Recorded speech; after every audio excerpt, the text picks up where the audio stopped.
The Window That Listened. In a quiet little village nestled between whispering forests and sleepy hills, there was a crooked house with a peculiar window.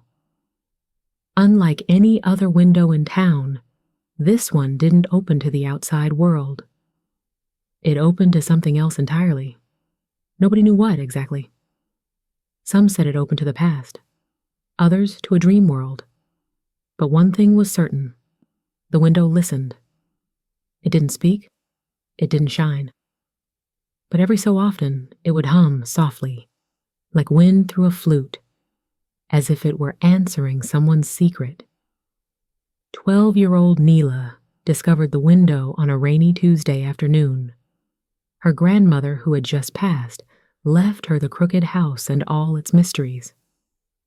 While adults around her worried about paperwork and inheritance, Nila wandered through the creaky floors, dragging her fingers across dusty books and faded wallpaper. That's when she heard it. A low, melodic hum, like someone humming a lullaby through the wall. She followed the sound to a small door tucked behind a shelf. Inside was a narrow attic with a single circular window set deep in the far wall. It wasn't much to look at. Cloudy glass framed by old wood, but Nila felt drawn to it. She sat in front of it, cross-legged, and whispered, "I miss her." The window answered with a faint shimmer of light.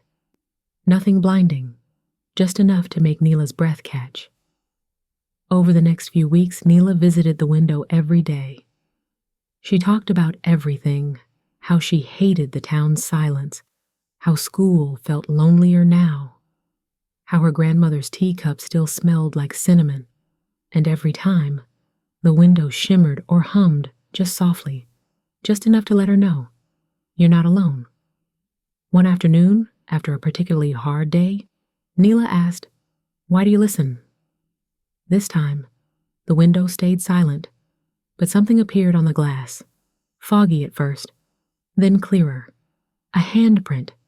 Not hers, small and gentle, just like her grandmother's. Nila gasped, then smiled, her eyes wet with something that wasn't quite sadness. She pressed her own hand to the glass. "Thank you."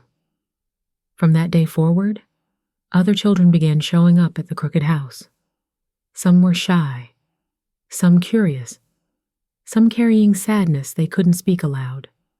Nila would lead them to the attic, one by one, and say only, "You don't have to explain. Just sit. The window listens," and it always did. No one ever truly understood how it worked. Maybe it was magic, maybe just the echo of love left behind.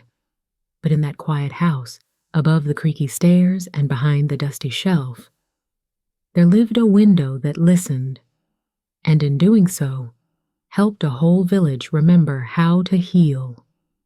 The end.